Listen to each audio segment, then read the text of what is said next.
তাহলে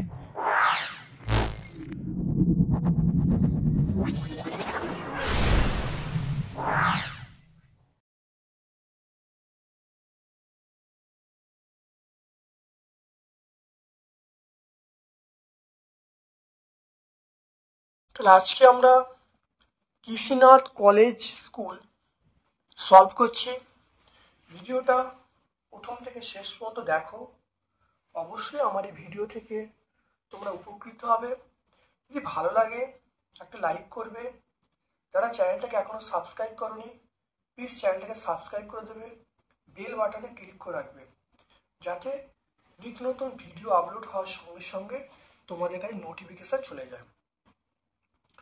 দেখো, এখন তোমাদের জন্য বিভিন্ন ভিডিও আপলোড করব, তাই তোমরা প্রতিদিন চ্যানেলটাকে ওয়াচ করবে, দেখবে, ভালো করে খাতায় প্র্যাকটিস করবে। দেখবে ভৌত বিজ্ঞান নিয়ে আর কোনো প্রশ্ন থাকবে না। একটা সময় আসবে দেখবে ভৌত বিজ্ঞানে তোমরা সব উত্তর পাচ্ছ। তাই আমি তোমাদের বলবো যে সমস্ত সেটগুলো যেগুলো আমি এক এক করে তোমাদের ভিডিও প্রকাশ করছি, ভালো করে দেখো, অবশ্যই তোমরা উপকৃত হবে।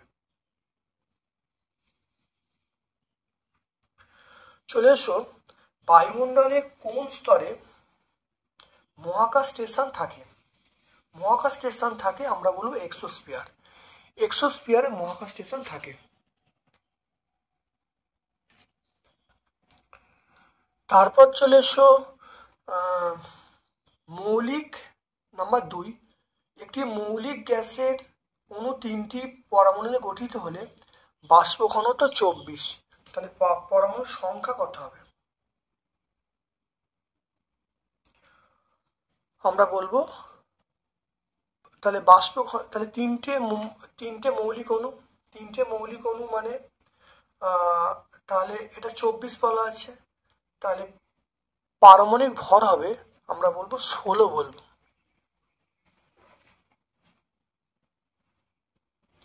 এটা 16 কি করে হচ্ছে? দেখো 24/3 মানে 8, 24/3 মানে 8 হলো। তাহলে 8কে 2 দিয়ে গুণ করলে আমরা পারমাণবিক ভর পাবো, তাহলে সেই জন্য আমরা 16 বলবো।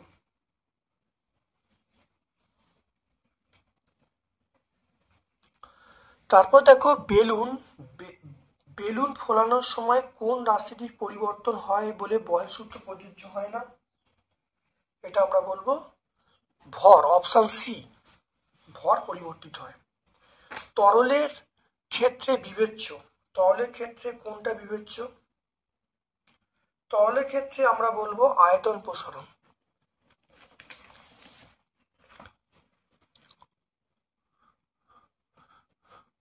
তারপর দেখো শূন্যস্থানে দেখে নাও, শূন্যস্থানে ও কোনো মাধ্যমে আলোর বেগ সি এবং মিউ হলে প্রতিসরাঙ্ক কি হবে?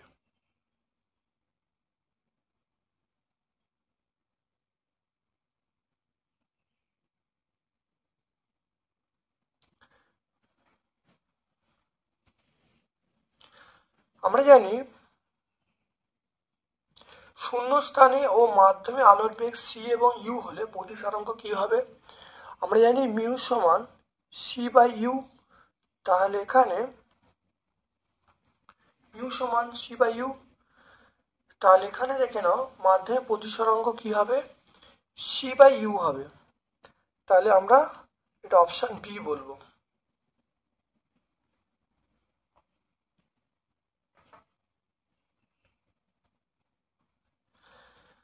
লেন্সের ক্ষমতা ফোকাস দৈর্ঘ্যের সঙ্গে, এটা আমরা অপশন সি ব্যস্তানুপাতিক বলবো। কারণ মনে রাখবে পি মানে পাওয়ার, এটা 1/f, এটা তোমরা মনে রাখবে। পি মানে পাওয়ার, এফ মানে ফোকাস দৈর্ঘ্য। তাহলে এটা দেখো পরস্পর কোন সম্পর্কে? ব্যস্ত সম্পর্কে। একটি অহমীয় পরিবাহী উদাহরণ ডায়োড, তামার, রূপোর তার, টাংস্টেন, এগুলো সবই হলো কিন্তু অহমীয় পরিবাহী। তাই ডায়োডটা হলো অহমীয় পরিবাহী, diode, transistor. Joule per coulomb,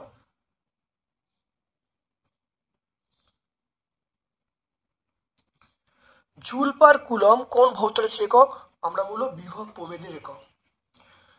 কোনটি আইসোটোপ তেজস্ক্রিয়? C14 এর আইসোটোপ তেজস্ক্রিয়। দুষ্ট মৌল আমরা কাকে বলবো? ক্লোরিন, হিলিয়াম, অক্সিজেন, হাইড্রোজেন, আমরা হাইড্রোজেনকে বলবো। তারপর দেখো তড়িৎ বিশ্লেষণে অ্যানোডে সংঘটিত বিক্রিয়া, অ্যানোডে আমরা বলবো জারণ ঘটে। তড়িৎ বিশ্লেষণে অ্যানোডে কি ঘটে?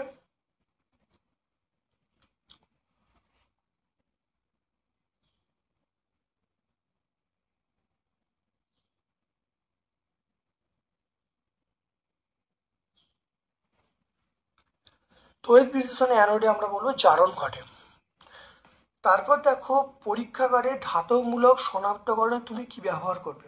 ধাতুমূলক শনাক্তকরণে সবসময় প্রথম চয়েস হলো H2S বা হাইড্রোজেন সালফাইড ব্যবহার করব।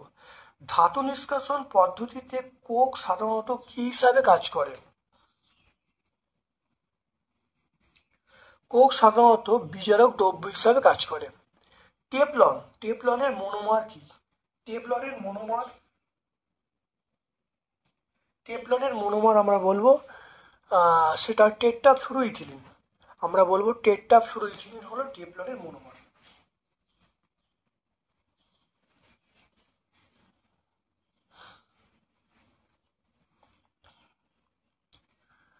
তারপর চলে এসো বক্রেশ্বরে অবস্থিত উষ্ণ প্রস্রবণের প্রধান উৎস কি বলে তোমার মনে হয়? এটা বলবো ভূতাপ শক্তি।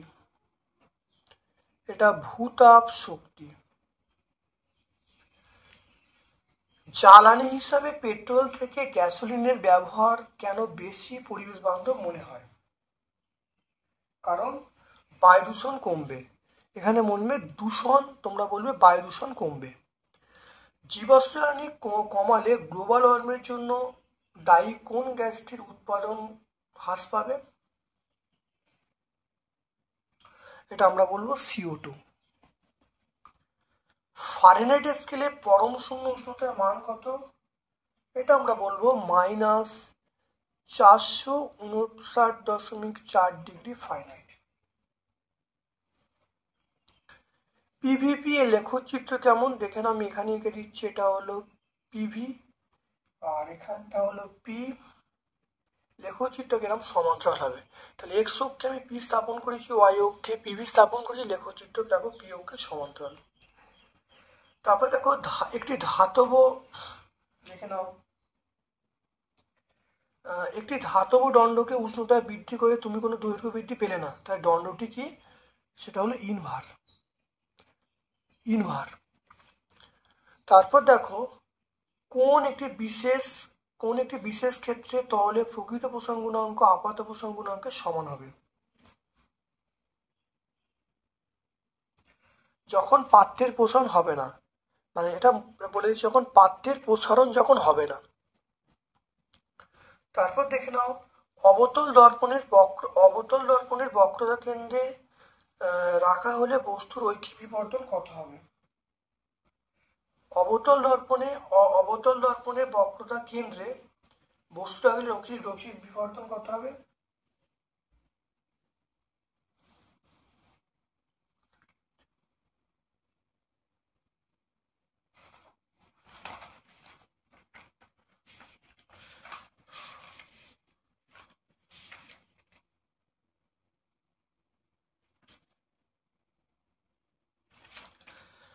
একটা অবতল দর্পণ, বক্রতা কেন্দ্র, এটা হলো বক্রতা কেন্দ্র।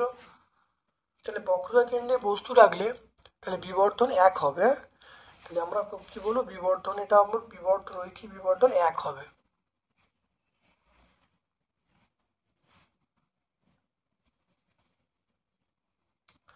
তারপর দেখো পরের প্রশ্ন, একটি পাতলা উত্তল লেন্সের ফোকাসে বিস্তৃত বস্তু রাখলে প্রতিবিম্ব কেমন হবে? এটা হলো বিবর্ধিত অবশীর্ষ।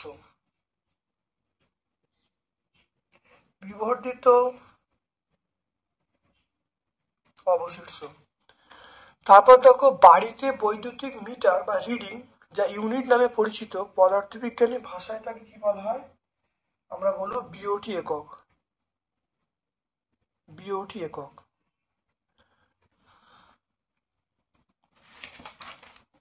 লেঞ্জের সূত্র বিজ্ঞানের এক সংরক্ষণ নীতির উপর ভিত্তি করে গড়ে উঠেছে। কোন সংরক্ষণ সূত্র বলে তুমি মনে করো? এটা শক্তি সংরক্ষণ সূত্র।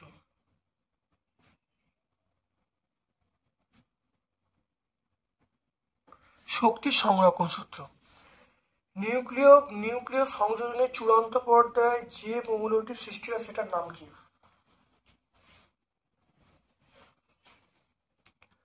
এটা আমরা বলবো হিলিয়াম বলবো। মৌলটার নাম হলো হিলিয়াম। হিলিয়াম। তারপর দেখো শূন্যস্থান পূরণ করতে বলছে, এটা আমরা বলবো থোরিয়াম বলবো। এটা থোরিয়াম 232, কারণ একটা আলফা কণা বেরিয়ে যাচ্ছে, আলফা কণা বেরিয়ে গেলে তাহলে এর ভর সংখ্যা 36 ছিল, 236, তার থেকে 4 বাদ গেলে 232। আর প্রোটন সংখ্যা 2 কমবে, 92 থেকে 2 কমলে কত হবে? 90। তাহলে এইটা কার সংকেত? আমরা থোরিয়াম বলবো। তাহলে 232 থোরিয়াম 90। তারপরে দেখে নাও, এটা হলো খুব ভালো করে, কাঁসাতে যে ধাতু থাকে তার নাম কি? কাঁসাতে ধাতু আমরা বলবো এসেন থাকে। এটা হলো এটা একটি বিরল মৃত্তিকা, একটি বিরল মৃত্তিকা। এটা বলবো, এটা সি এরটা বলবো, বিরল মৃত্তিকা সি বলবো, সেলেনিয়াম। তারপর দেখে নাও, তড়িৎ বিজারণ পদ্ধতিতে নিষ্কাশন করা যায়, সেটা হলো আমরা বলবো, এটা বলবো অ্যালুমিনিয়াম। সন্ধিগত মৌল আমরা বলবো নিকেল। সন্ধিগত মৌল। খুব ভালো করে দেখে নাও, ইলেকট্রন স্থানান্তকরণ এবং তড়িৎ আকর্ষণের মাধ্যমে যৌগ গঠনের ধারণার চিন্তা হলেন বিজ্ঞানী কোসেল। এটা আমরা সত্য বলবো, কোসেল ধারণা দিয়েছে এটা। অ্যানোড মাডে থাকে একটি মূল্যবান ধাতুর নাম কি? আমরা প্ল্যাটিনাম বলবো, পিটি। তড়িৎ বিশ্লেষণে অপরিবর্তিত তড়িৎ প্রবাহ ব্যবহার করা যায় কি? তড়িৎ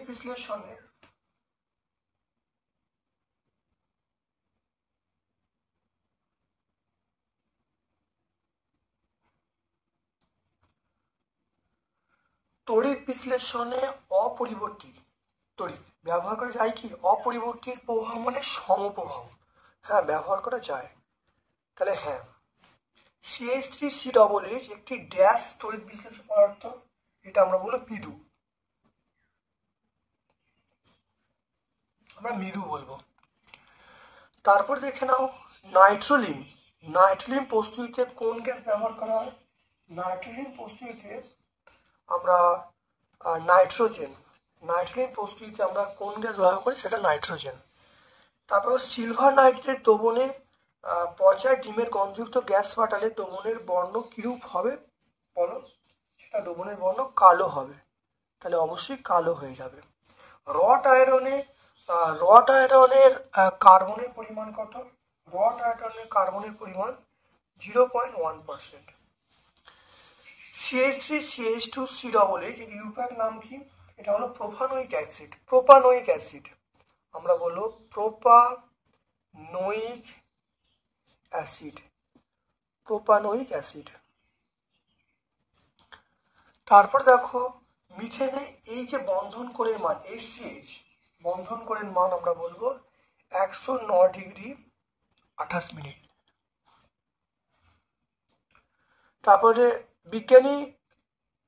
বিজ্ঞানী ভোলার কোন অজৈব যৌগ থেকে ইউরিয়া প্রস্তুত করেছে? এটা অ্যামোনিয়াম সায়ানেট। আমরা বলবো অ্যামোনিয়াম সায়ানেট থেকে তৈরি করেছে।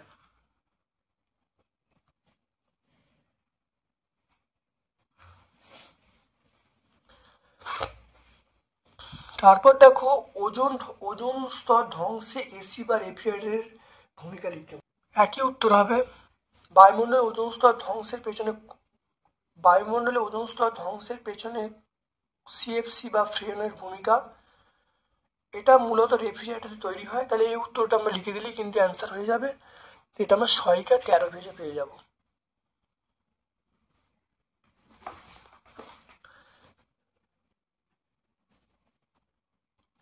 তারপর দেখেন একটা অঙ্ক আছে, এসটিপিতে নির্দিষ্ট ভরের কোনো গ্যাসের আয়তন বলা আছে 52 সেমি কিউব হলে অপরিবর্তিত উষ্ণতায় 104 সেমি এইচজি চাপে গ্যাসটির আয়তন কত হবে? দেখে নাও।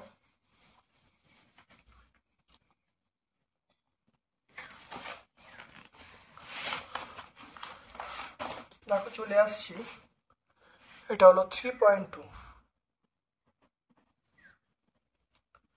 তাহলে এসটিপি মানে পি ওয়ান মানে আমরা বলবো 76 সেমি এইচজি। গ্যাসের আয়তন ভি1 বলা আছে 52 সেমি কিউব।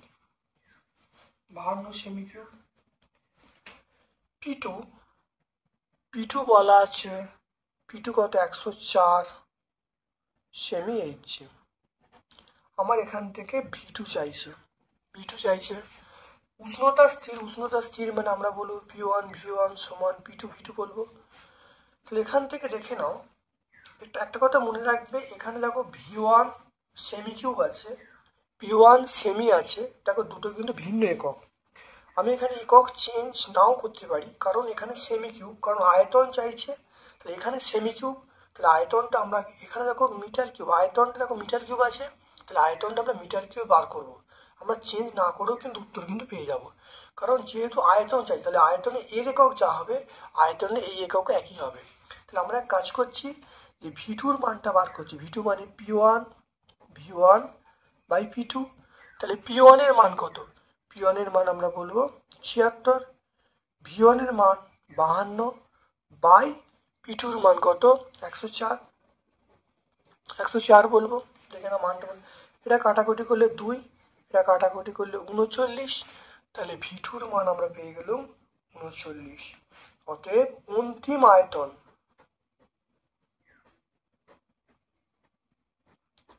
আয়তন আমরা বলবো 39 মিটার কিউব। তাহলে অ্যান্সার বলবো 39 মিটার কিউব।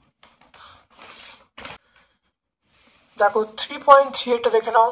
3.3 প্রিজমের প্রতিসারক কোণ দেওয়া আছে 60 ডিগ্রি, আপাতন কোণের মান দেওয়া আছে, চ্যুতি কোণ দেওয়া আছে, নির্গমন কোণ কত হবে? দেখে নাও। এ মানে 60 ডিগ্রি, আই মানে 30 ডিগ্রি, চ্যুতি কোণ ডেল্টা মানে আমরা বলবো 15 ডিগ্রি। আমার নির্গমন কোণ মানে এটা I1 বলা আছে, আর নির্গমন কোণ মানে I2-র মানটা চাইছে। তাহলে আমরা জানি ডেল্টা সমান I1 প্লাস I2 মাইনাস এ। তাহলে এর মান কত? দেখে নাও, এর মান কত 15 ডিগ্রি, এটা বলা আছে 15, এর মান দেখো 15 ডিগ্রি।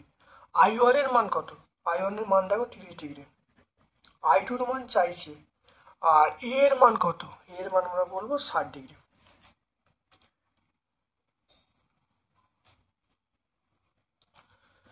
দেখে নাও, বা 15 ডিগ্রি, এটা বিয়োগ করো, বিয়োগ করলে মাইনাস 30 ডিগ্রি প্লাস I2, তাহলে অতএব I2-র মান হবে 15 ডিগ্রি প্লাস 30 ডিগ্রি, I2-র মান হবে 45 ডিগ্রি। I2-র মান পেয়ে গেলুম 45 ডিগ্রি। খুব ভালো দেখে নাও, I2-র মানটা পেয়ে গেলুম 45 ডিগ্রি। তাহলে এখানে এ মানে প্রতিসারক কোণ, I1 মানে আপাতন কোণ, ডেল্টা মানে চ্যুতিটা, আর I2 মানে নির্গম কোণ। তাহলে নির্গম কোণের মান কত? 45 ডিগ্রি। দেখো এটা দেখেন একটা অথবার প্রশ্ন আছে, বলা আছে বায়ু এবং জলের বেগ বলা আছে, প্রতিসরাঙ্ক কত? জলের প্রতিসরাঙ্ক কত? দেখে নাও, অথবার প্রশ্ন। দেখে নাও, বায়ু এবং জলে, দেখে নাও অঙ্কটা বলা আছে বায়ু এবং জলে আলোর বেগ বলা আছে, তাহলে জলের প্রতিসরাঙ্ক কত? দেখে নাও। তাহলে আমরা জানি মিউ সমান সি বাই ভি। এখানে সি এর মান দেখো, বলা আছে 3 × 10⁸, আর এখানে ভি এর মান দেখো বলা আছে 2 × 10⁸। দেখো এখানে দেখো কাটাকুটি করলে তাহলে 1.5 হয়ে যাবে। তাহলে 1.5, অতএব জলের প্রতিসরাঙ্ক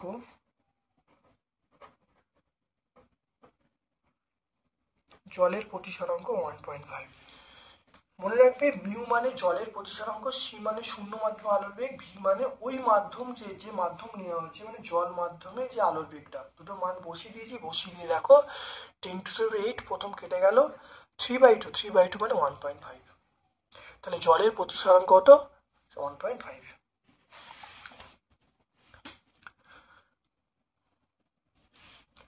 তারপরে দেখে নাও বাল্যচক্র। কোন প্রতিফলন কোন নীতির প্রতিফলন দেখা যায়? বাল্যচক্র ঘূর্ণন বৃদ্ধির জন্য তুমি কি পন্থা গ্রহণ করবে? দেখে নাও, বাল্যচক্র আমরা বলবো ফ্লেমিং এর বামস্ত নিয়ম। তাহলে বাল্যচক্রে ঘূর্ণন বাড়ানোর জন্য কি করতে হবে? বাল্যচক্রে ঘূর্ণন বাড়ানোর জন্য দেখো, যদি চুম্বক ক্ষেত্রের মানটা বেশি দিই তাহলে বেড়ে যাবে, প্রবাহ মাত্রা বেশি দিলে ঘূর্ণন বেড়ে যাবে। তাহলে আমরা এটা 78 পেজে আমরা পেয়ে যাব। তাহলে 78 পেজে পেয়ে যাব। CCl4 লুইসডট আঁকতে বলছে। দেখে নাও CCl4 লুইসডট, আমরা এটা এঁকে দেবো। দেখে নাও ভালো করে, এটা হলো CCl4 লুইসডট। দেখো CCl4, দেখে নাও ভালো করে। এটা করলে তোমরা অ্যান্সার করতে পারবে পেজ নাম্বার 335 পেজে।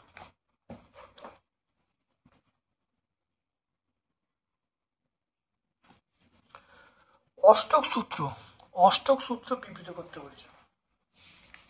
অষ্টক সূত্র আমরা সহায়িকায় দেখো পেয়ে যাব।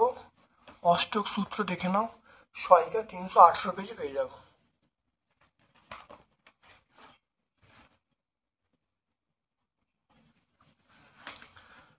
তারপর দেখো, অথবা প্রশ্ন আছে কিভাবে ক্যালসিয়াম অক্সাইডে আয়নীয় বন্ধন দেখা যায়।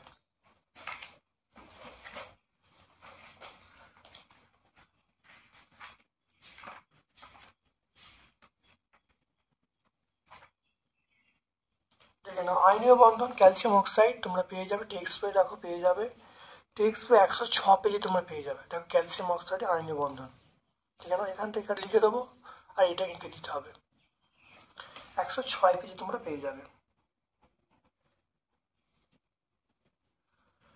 তারপর দেখে নাও, আম্লিক পটাশিয়াম ডাইক্রোমেট দ্রবণের মধ্যে H2S পাঠালে কি ঘটবে বিক্রিয়া দেখাতে বলছি।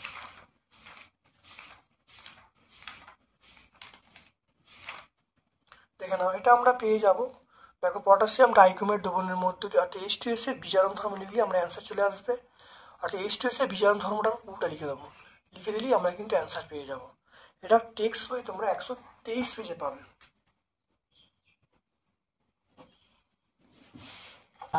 দেখে নাও, পরীক্ষাগারে অ্যামোনিয়া প্রস্তুতির ক্ষেত্রে এই বিষয়গুলো শর্ত এবং সমীকরণ লিখতে বলছে। দেখে নাও, পরীক্ষাগারে অ্যামোনিয়া তৈরি শর্ত দেখো, অ্যামোনিয়াম ক্লোরাইড এবং পলিচুনের মিশ্রণ 1:3 অনুপাতকে উত্তপ্ত করলে অ্যামোনিয়া প্রস্তুত হবে। তাহলে সমীকরণটা বলে দেবে, এটা NH4Cl plus COH whole 2 NH3 এবং CaCl2 প্লাস H2 উৎপন্ন হবে। পেয়ে গেলাম এটা। এটা পেজ নাম্বার তোমরা 118 পেজে পেয়ে যাবে। পেজ নাম্বার 118 টেক্সট বই তোমরা পেয়ে যাবে। দস্তার একটি আকরিকের নাম এবং সংকেত লিখতে বলছে, এর ব্যবহার লিখতে বলছে।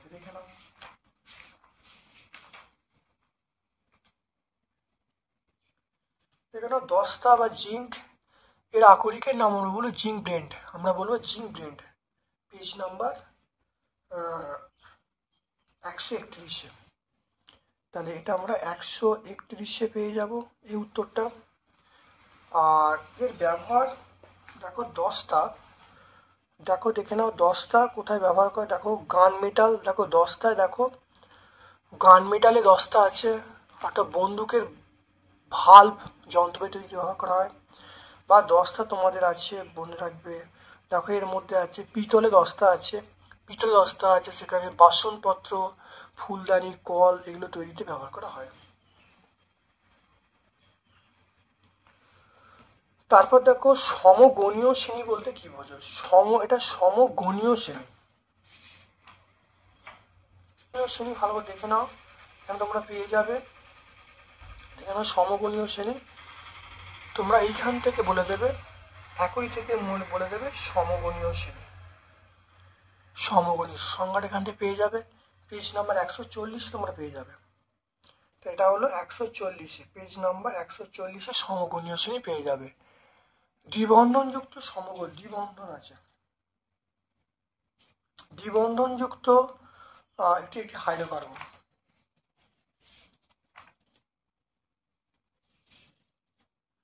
দ্বিবন্ধন আমরা বলবো ইথিলিন বলবো, এটা হলো CH2 ডবল বন্ড CH2, তাহলে আমরা ইথিলিন বলবো CH2 ডবল বন্ড CH2।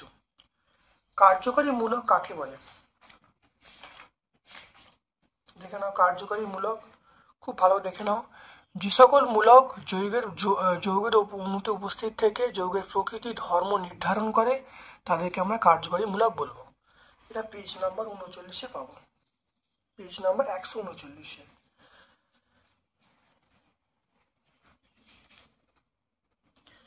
আচ্ছা, এর মনে রাখবে এই মূলকের সাহায্যে আমরা কোন গ্রুপ সেটা চিনতে পারি।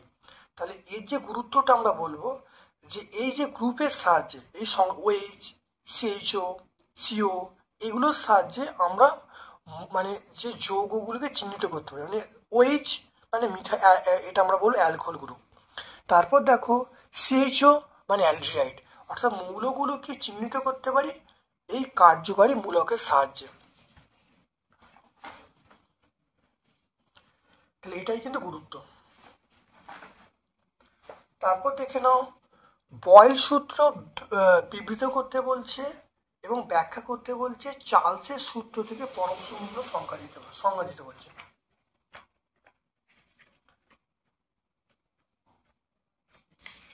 বয়েল সূত্র আমরা পেয়ে যাবো, দেখো বয়েল সূত্র আমরা পেয়ে যাবো পেজ নাম্বার 11। এটা সূত্রটা এখান থেকে, এটা সূত্রটা বলবে আর ব্যাখ্যা এখান থেকে শুরু করে তোমরা এই পর্যন্ত বলে দেবে, এই পর্যন্ত বলে দেবে। তাহলে ব্যাখ্যা পেয়ে গেলাম, এটা পেজ নাম্বার 11 পেয়ে যাব। বয়েল সূত্র তার ব্যাখ্যা, এটা পেজ নাম্বার 11 পেয়ে যাব। চার্লস সূত্র থেকে পরম উষ্ণতার ধারণা,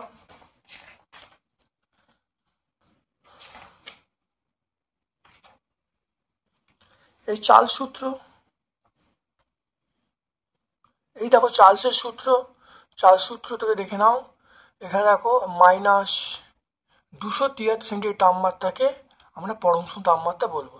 আমরা প্রথম চার্লসের সূত্রটা লিখবো, লেখার পরে আমরা চার্লসের সূত্র বলতে সমীকরণটা আমরা প্রথম লিখবো। তারপরে দেখো -273 সেন্টিগ্রেড তাপমাত্রা গ্যাসের আয়তন 0 হয়ে যায়, এই তাপমাত্রাকে আমরা পরম শূন্য তাপমাত্রা বলবো। এটা পেজ নাম্বার 13 তোমরা পেয়ে যাবে। 4.2টা দেখে নাও। একটি চুনাপাথরের নমুনা 90% বিশুদ্ধ। এই নমুনায় 120 কেজিকে উত্তপ্ত করলে কত পরিমাণ CO2 উৎপন্ন হবে? এনটিপিতে ওই CO2 আয়তন কত সেটা বার করতে বলছে, দেখে নাও। প্রথমে দেখো বিক্রিয়াটা লেখা হয়েছে CaCO3, এটা উত্তপ্ত করলে CO প্লাস CO2 উৎপন্ন হবে। CaCO3 এর আণবিক ভর আমরা বলবো 100 গ্রাম, আর CO2 আণবিক ভর আমরা বলবো 44 গ্রাম। দেখো 100 গ্রাম চুনাপাথরের বিশুদ্ধ চুনাপাথরের পরিমাণ 90 গ্রাম, একে বার করা হলো। তাহলে 100 গ্রাম বিশুদ্ধ চুনাপাথরে 100 গ্রাম চুনাপাথরের বিশুদ্ধ চুনাপাথরের পরিমাণ 90 গ্রাম, কারণ এখানে দেখো বলা আছে 90% বিশুদ্ধ, তাহলে বিশুদ্ধ কত 90 গ্রাম, একই বার করলাম। আর এখানে 120 কেজি, 120 কেজি মানে 120 × 10³ করলে গ্রাম পাওয়া যাবে, এত গ্রামে বার করা হলো। করে দেখো আসছে 108 × 10³ গ্রাম। তাহলে এবার দেখো 100 গ্রাম CaCO3 থেকে CO2 পাওয়া যায়। দেখো 100 গ্রাম থেকে পাওয়া যায় 44 গ্রাম, একই বার করব। আর এখানে দেখো কত বেরিয়েছে 108 × 10³ গ্রাম। তাহলে এটাতে দেখো বার করেছি, একে বার করেছি, 108 × 10³ বার করেছি, করে দেখো উত্তর চলে এসেছে 4700 47,520 গ্রাম। 47,520 গ্রাম মানে আমি যদি এটাকে 1000 দিয়ে ভাগ করি, তাহলে গ্রামকে 1000 দিয়ে ভাগ করলে আমরা কি পাবো? অবশ্যই পাবো কেজি পাবো।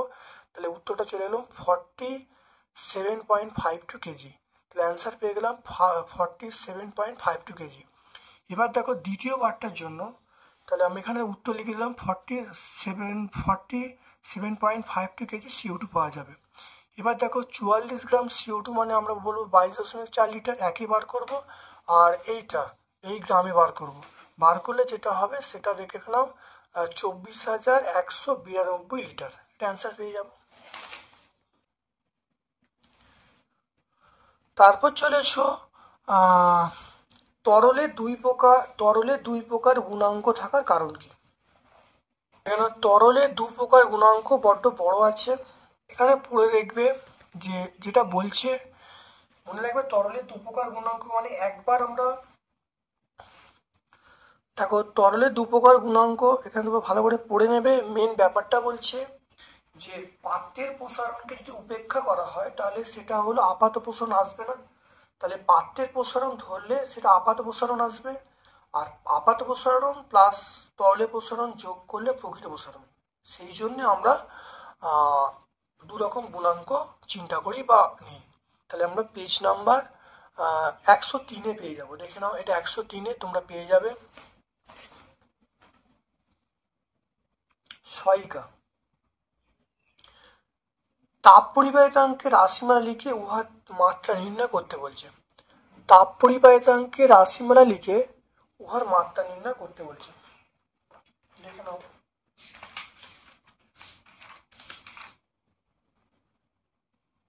দেখে নাও, তাপ পরিবাহিতাঙ্কের রাশিমালা লেখা হয়েছে। দেখো মাত্রা নির্ণয় করা হয়েছে। মাত্রা হলো m এর d⁻³ θ⁻1। এটা সহায়িকায় আমরা 96 পেজে পাবো। তারপর দেখো খুব এটা দেখে নাও ভালো, এটা কঠিনের ক্ষেত্রে না, কঠিনের ক্ষেত্র প্রসারণ গুণাঙ্ক কাকে বলে? কঠিনের ক্ষেত্রে নয়, এটা কঠিনের ক্ষেত্র প্রসারণ গুণাঙ্ক কাকে বলে। এবং আর এখানে গাণিতিকভাবে প্রমাণ করতে বলছে যে দৈর্ঘ্য প্রসারণ গুণাঙ্কের মান এটা হলো দৈর্ঘ্যের এককের উপর নির্ভরশীল নয়। ভালো করে দেখে নাও এটা কিভাবে। তাহলে দেখে নাও, কোনো কঠিন পদার্থের প্রতি একক উষ্ণতা বৃদ্ধিতে প্রতি একক ক্ষেত্রফলে যে ক্ষেত্র প্রসারণ ঘটে তাকে কঠিন পদার্থের ক্ষেত্র প্রসারণ গুণাঙ্ক বলে। আর দৈর্ঘ্যের ক্ষেত্রে দেখো সমীকরণটা দেখে নাও, T1 তাপমাত্রায় দেখো দৈর্ঘ্য L1, T2 তাপমাত্রা দেখো দৈর্ঘ্য L2। তাহলে সমীকরণটা দেখো আমরা লিখতে পারি আলফা সমান আমরা বলবো L2 - L1 by L1 T2 - T1। তাহলে এখান থেকে পরিষ্কার দেখো দেখা যাচ্ছে যে এই আলফার এককটা শুধু উষ্ণতার এককের উপর নির্ভর করছে। এটা সমগ্র উত্তরটা আমরা 29 পেজে পেয়ে যাব।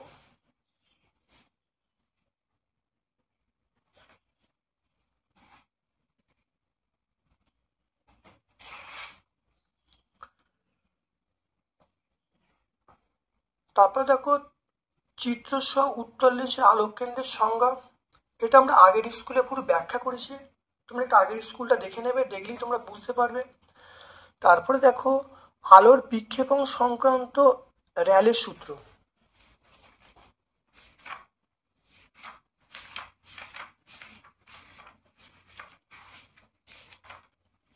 দেখে নাও আলোর বিক্ষেপণ সংক্রান্ত র্যালের সূত্র দেখে নাও। এটা বলা যায় বিজ্ঞানী র্যালে প্রমাণ করেন বিক্ষিপ্ত আলোর তীব্রতা তার তরঙ্গ দৈর্ঘ্যের চতুর্থ ঘাতের সঙ্গে ব্যস্ত অনুপাতে পরিবর্তিত হয়। এটা আমরা 58 পেজে পেয়ে যাব। এই উত্তরটা আমরা এই উত্তরটা আমরা টেক্সট বই 58 পেয়ে যাব। দীর্ঘদৃষ্টি কি, প্রতিকার কি, কোন ক্ষেত্রে সেলের সূত্র প্রযোজ্য হয় না?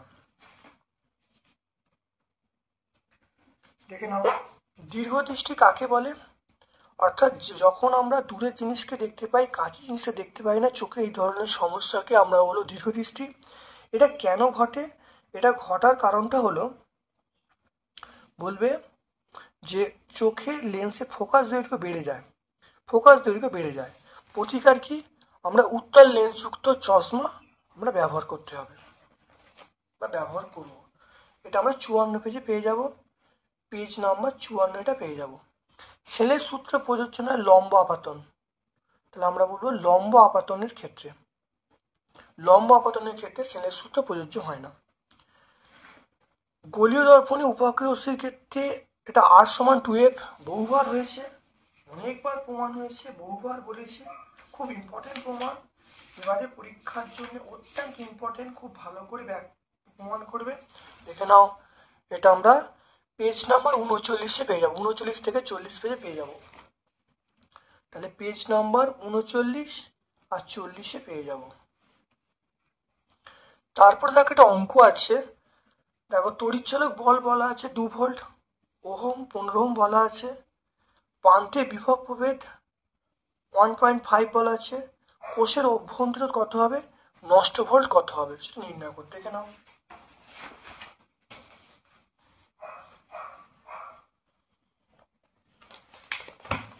খুব ভালো করে দেখে নাও, এটা হলো 4.6 দেখে নাও, কোষের যে তড়িৎচালক বল এটা ই দেয়া আছে, ই এর মান 2 ভোল্ট আমার দেয়া আছে, আর এর মান দেয়া আছে 15 ওহম, আর এর মান 15 ওহম দেয়া আছে।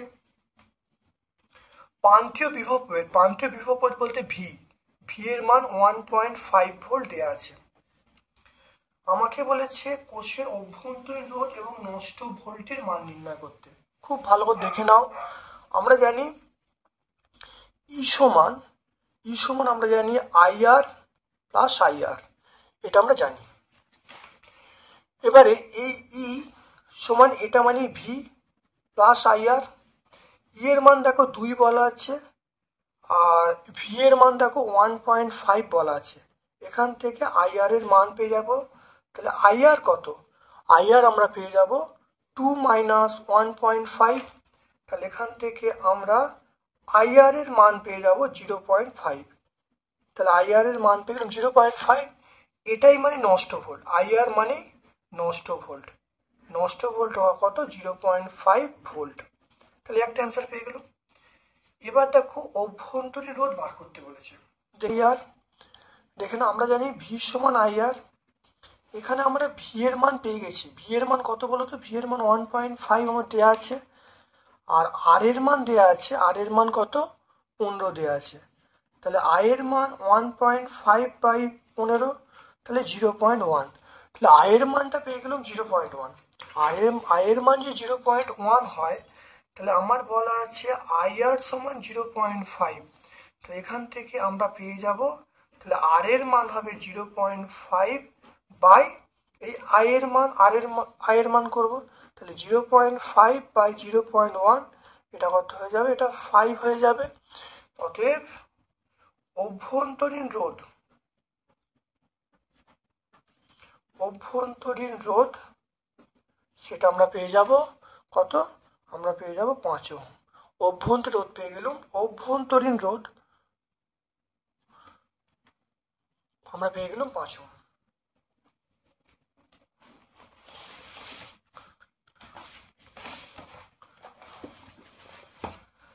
তারপর দেখে নাও অথবার প্রশ্ন, দেখে নাও অথবার প্রশ্ন 220 ভোল্ট 60 ওয়াট এবং 100 ভোল্ট 60 ওয়াট বাতি রোধ দুটির অনুপাত নির্ণয় করতে বলছে। দেখে নাও একটা অথবার প্রশ্ন আছে, খুব ছোট্ট প্রশ্ন, অঙ্কটা খুবই সোজা, ব্যাপারটা বুঝে নিলে খুব সোজা লাগবে। দেখে নাও, আমরা জানি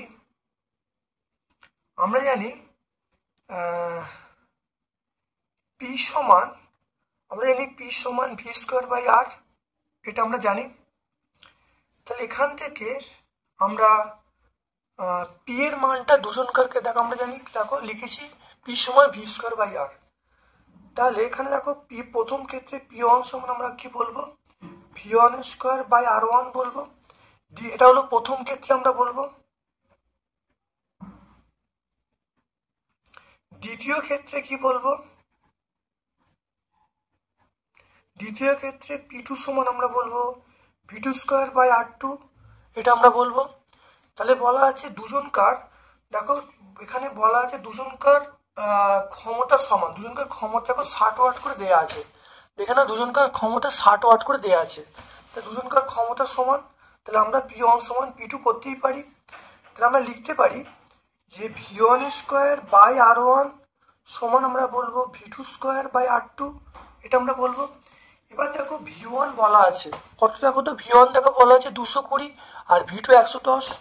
তাহলে আমি এখান থেকে দেখো বলছি v1 আমরা বলছি 220, তাহলে 220 তার স্কোয়ার বাই r1 সমান আর কত বলবো এই v2 মান কত বলা আছে 110, তাহলে 110 তার স্কোয়ার বাই r2, এটা আমরা বলবো। তাহলে এখানে আমরা r1 বাই r2 মান বার করবো। তাহলে r1 বাই r2 সমান আমরা বলবো যে 220 তার হোল স্কোয়ার বাই 110 তার হোল স্কোয়ার, এটা হলো। তাহলে 200, তাহলে r1 বাই r2 মান বার করছি। এখানে দেখে নাও তাহলে কি হলো, তাহলে r1 বাই r2 সমান 220 ইন্টু 220 বাই 110 ইন্টু 110। তোমরা এক কাজ করো, শূন্যগুলো কেটে দিলাম, শূন্যগুলো কেটে দিলে এটা কত হবে, এটা 2 হবে, এটা কাটলে 2 হবে। তাহলে এখানে দেখতে পাচ্ছি কি করব, তাহলে r1 বাই r2 এটা হলো 2 দুগুণে 4 বাই 1। তাহলে আমরা এখানে সিদ্ধান্ত করব r1 ইস্টু r2 4:1। তাহলে r1 বাই r2 এর মান পেয়ে গেলাম 4:1।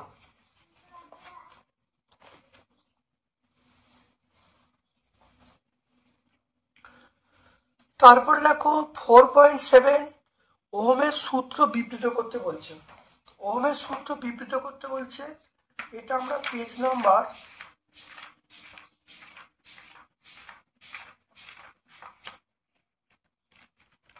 'ওহমের সূত্র আমরা পাবো, দেখো পেজ নাম্বার 64। দেখো 64-এ দেখো ওহমের সূত্র আছে। তাহলে ওহমের সূত্র আমরা লিখে ফেলবো 64 পেজে। তাহলে আমরা পেজ নাম্বার এবং দেখো বলা আছে গাণিতিক ব্যাখ্যা, দেখো চেয়েছে গাণিতিক ব্যাখ্যা। তাহলে এটা ওহমের সূত্র, আর এটা গাণিতিক ব্যাখ্যা বলতে এটা সূত্রটা এটা লিখবে। গাণিতিক ব্যাখ্যা মনে করি থেকে শুরু করে আমরা ভি সমান কে আই পর্যন্ত লিখবো। তো এটা আমরা কতই পাচ্ছি, দেখো পেজ নাম্বার 64-তে পাচ্ছি। তাহলে পেজ নাম্বার আমরা 64। জুলের সূত্র, দেখো এখানে তড়িৎ তাপীয় ফল সংক্রান্ত সূত্রগুলি গাণিতিক রাশিমালাটি লেখো।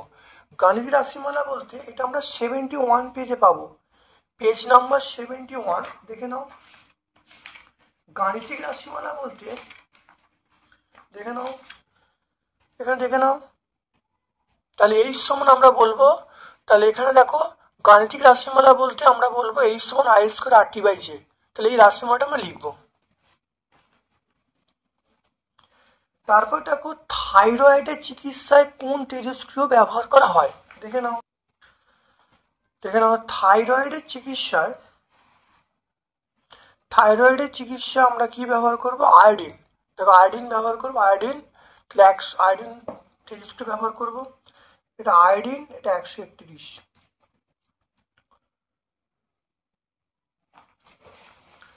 দেখে নাও এই অঙ্কটা, এরকম ধরনের অঙ্ক কিন্তু পরীক্ষায় পড়তে পারে, প্রসেসটা ভালো করে বুঝে নাও, দেখে নাও ভালো করে।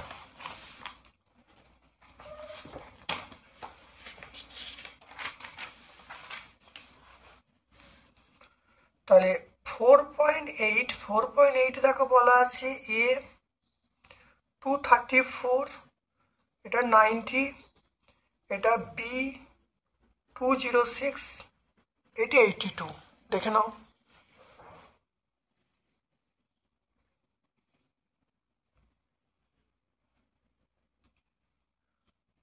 তাহলে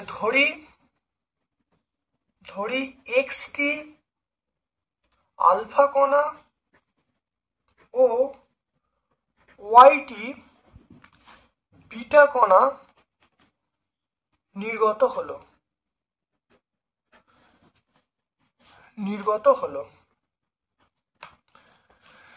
তাহলে এক্সটি আলফা কণা, তাহলে 4x আমরা বলবো।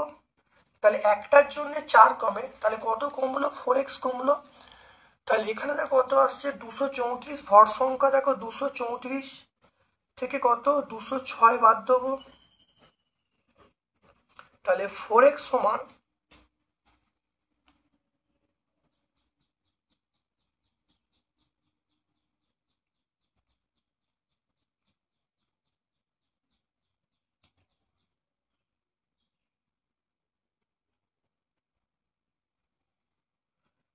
এটা আমরা কটা বলবো, এটা দেখো বিয়োগ করে আমরা 28 বলবো। তাহলে এক্স সমান তাহলে 28/4, তাহলে এক্স সমান তাহলে কটা হবে, এক্স সমান আমরা 7টা বলবো। তাহলে আলফা কণা 7টি নির্গত হলো। তাহলে আলফা কণা কটা বের হলো, 7টা। এবার দেখো বিটা কণা দেখে নাও।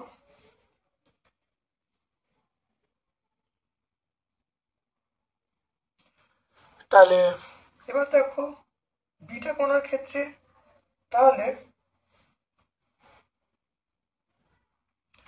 দেখো না x-2, তাহলে এর জন্য 2 কমছে, তাহলে প্রোটন সংখ্যা কত 2 কমবে, প্লাস ওই প্রোটন সংখ্যা, তাহলে আমার আলফা কণা বেরোনোর জন্য প্রোটন সংখ্যা 2 কমবে, আর বিটা কণা বেরোনোর জন্য প্রোটন সংখ্যা 1 বাড়বে। তাহলে আমরা এটা লিখতে পারি, এটা সমান আমরা কত লিখবো, এটা সমান দেখো লিখবো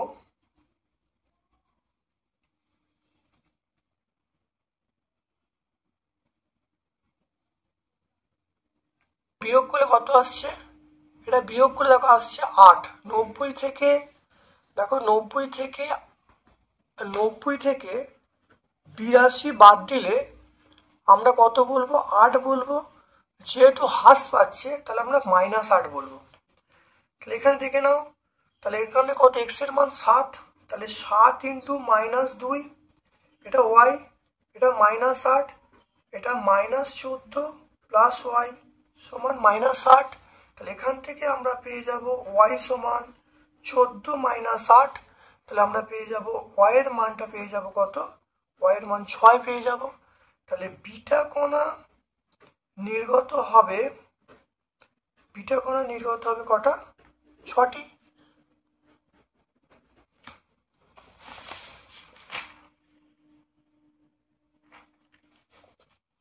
খুব ইম্পর্টেন্ট অঙ্ক, খুব ভালো করে অঙ্কটা কিন্তু প্র্যাকটিস করবে, এরকম অঙ্ক কিন্তু পরীক্ষায় আসতে পারে।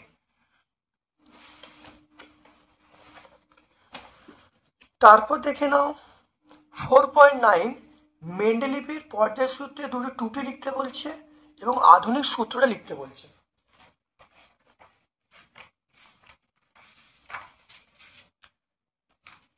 দেখো মেন্ডেলিভের পর্যায় সারণীর দুটো ত্রুটি, এখানে অনেকগুলো আমার ত্রুটি আছে, এখানে তোমরা যে কোনো দুটো লিখে দেবে। পেজ নাম্বার 98-এ তোমরা অবশ্যই পেয়ে যাবে, এটা লিখে রাখছি পেজ নাম্বার 98, এটা 98 তোমরা পেয়ে যাবে। আর আধুনিক পর্যায় সূত্রটা তোমরা দেখো নিচেই পাবে। দেখো আধুনিক পর্যায় সূত্র, বিভিন্ন মৌলের ভৌত রাসায়নিক ধর্ম তাদের পরমাণু ক্রমাঙ্ক বৃদ্ধির সঙ্গে সঙ্গে পর্যায়ক্রমে পুনরাবৃত্তি হয়। এটা আমরা ওই 98 পেজেই পেয়ে যাব। তারপর দেখো আধুনিক পর্যায় সারণীতে কটি শ্রেণী কটি পর্যায় আছে,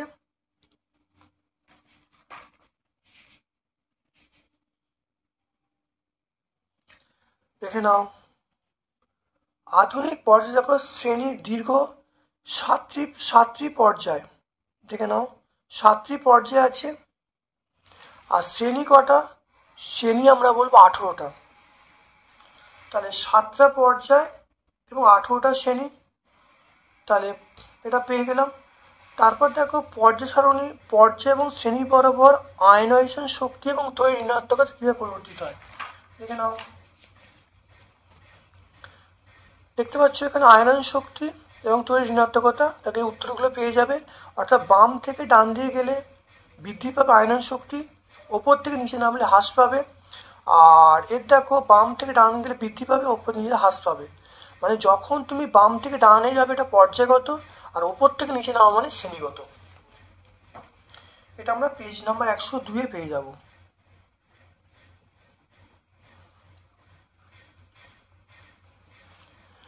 তারপর দেখো কিসের ভিত্তিতে তড়িৎ বিশ্লেষককে মৃদু এবং তীব্র তড়িৎ বিশ্লেষক শ্রেণীবিভাগ করা হয়েছে, কিসের ভিত্তিতে তড়িৎ বিশ্লেষ্যগুলিকে তীব্র ও মৃদু তড়িৎ বিশ্লেষ্য হিসাবে শ্রেণীবিভাগ করা হয়েছে, দেখে নাও।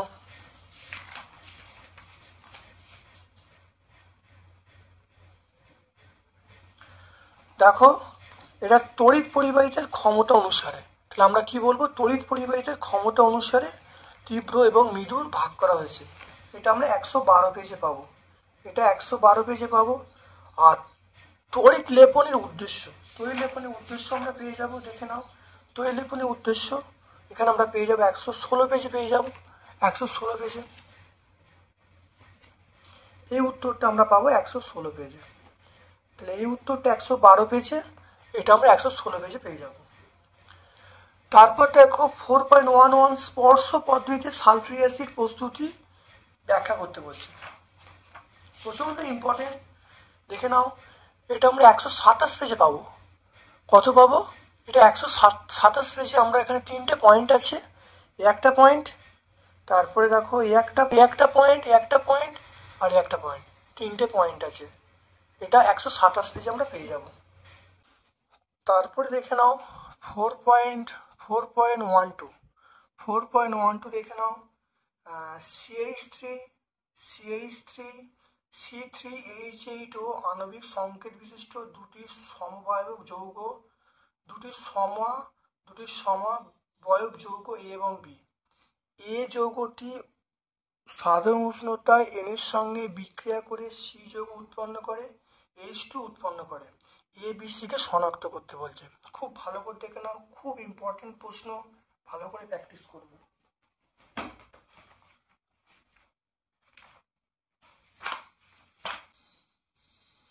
এই 5এর প্রশ্নটা,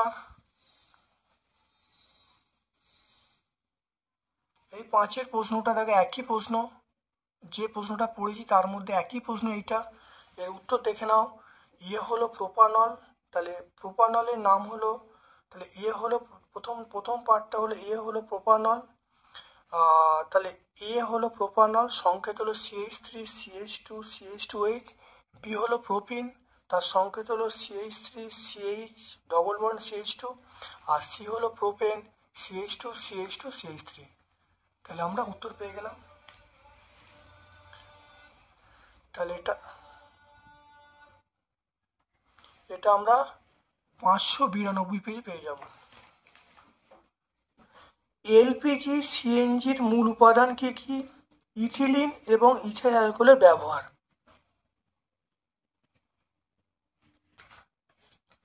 দেখো এলপিজির মূল উপাদান আমরা বলবো বিউটেন, এলপিজির মূল উপাদান বিউটেন।